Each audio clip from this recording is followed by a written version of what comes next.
আসসালামু আলাইকুম। আজকে আমি আপনাদের সাথে শেয়ার করব গরুর কলিজা ভুনা। আমি এখানে হাফ কেজির মতো কলিজা নিয়েছি। চলুন রান্নায় যাই।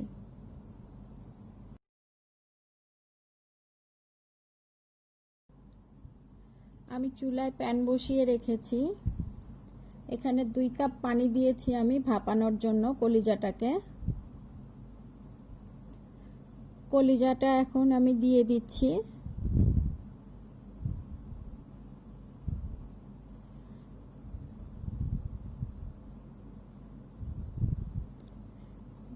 ভাপানোর সময় একটু লবণ দিব 1 চা চামচ,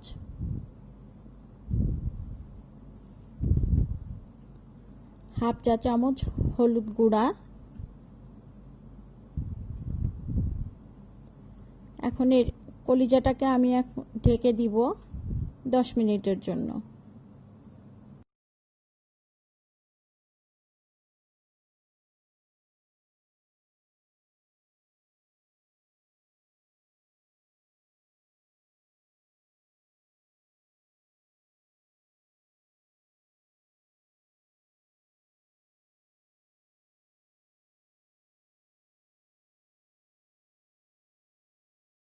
আমার এটা ভাপানো হয়ে গেছে।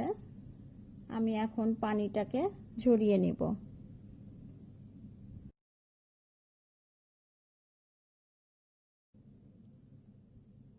চুলায় প্যান বসিয়ে রেখেছি। এখন আমি তেল দিয়ে দিচ্ছি।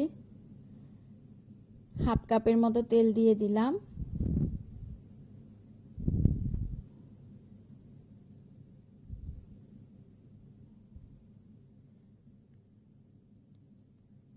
এরপর আমি কলিজাটাকে ঢেলে দিচ্ছি।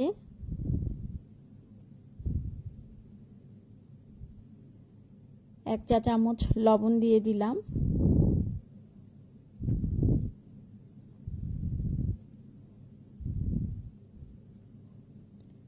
হাফ চা চামচ হলুদ গুঁড়া,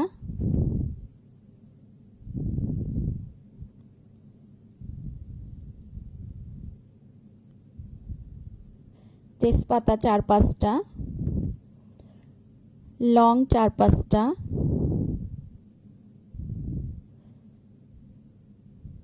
গোলমরিচ 4-5টা,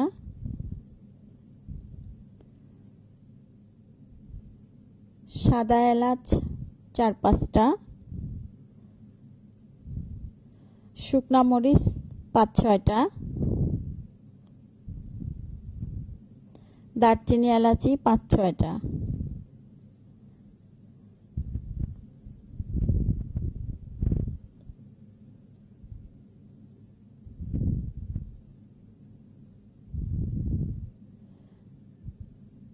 পেঁয়াজ 1 বাটি,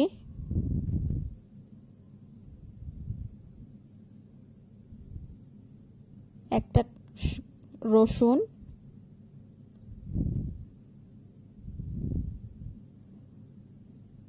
একটা আস্ত রসুন দিয়েছি আমি।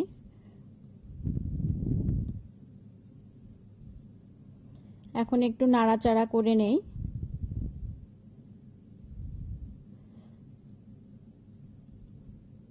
হালকা একটু মশলাটা ভাজা ভাজা হয়ে যাবে পেঁয়াজটা।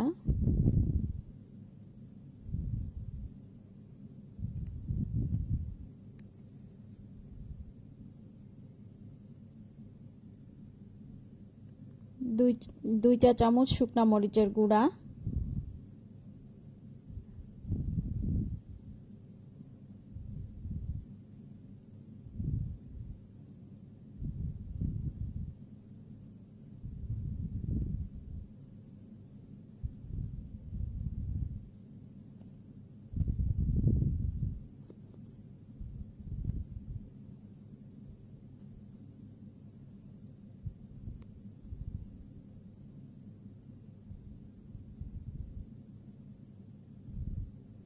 আদা বাটা 1 চা চামচ,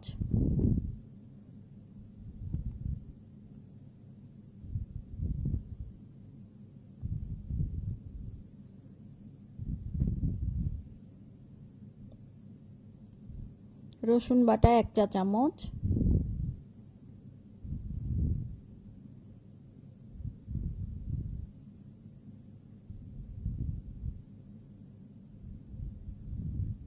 জিরা বাটা 1 চা চামচ,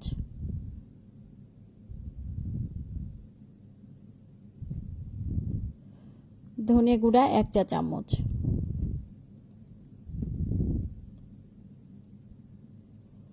আমার সব উপকরণগুলি দেওয়া হয়ে গেল। এখন আমি একটু কষিয়ে নেব কলিজাটাকে।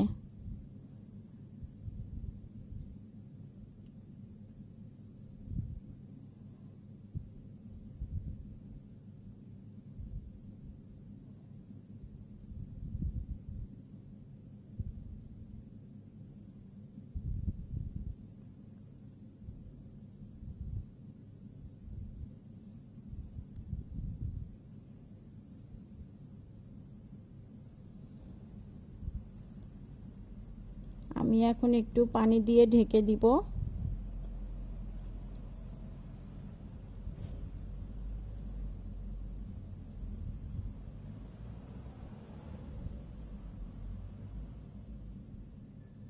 একটু কষিয়ে নিচ্ছি।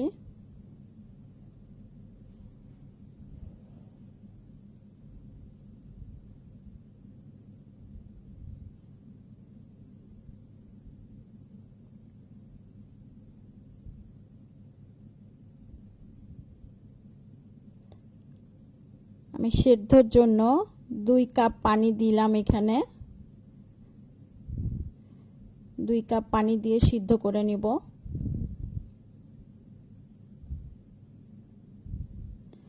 এখন ঢেকে দিব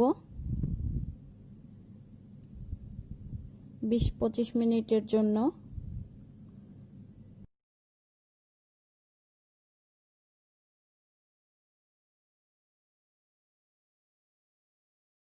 পঁচিশ মিনিট পর আমরা ফিরে আসলাম। কলিজাটা সিদ্ধ হয়ে গেছে। আমরা এখন কষিয়ে নিব। অল্প করে পানি দিয়ে কষিয়ে নিতে হবে।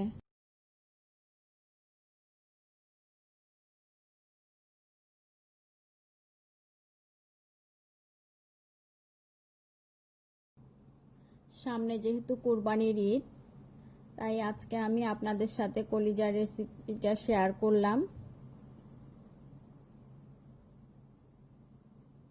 কলিজাটা রুটির সাথেও ভালো লাগে খেতে, পরোটার সাথেও ভালো লাগে।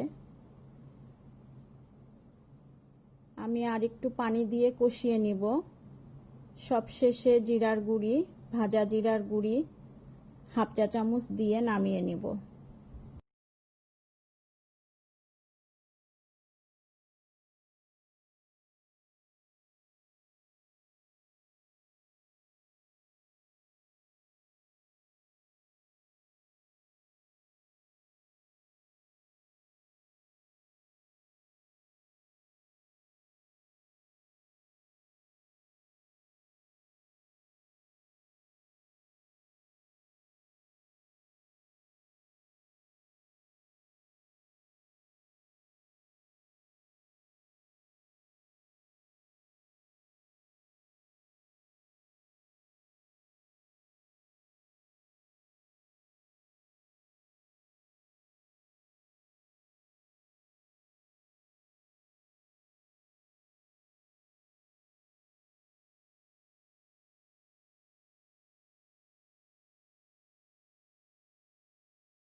হয়ে গেল আমাদের গরুর কলিজা ভুনা।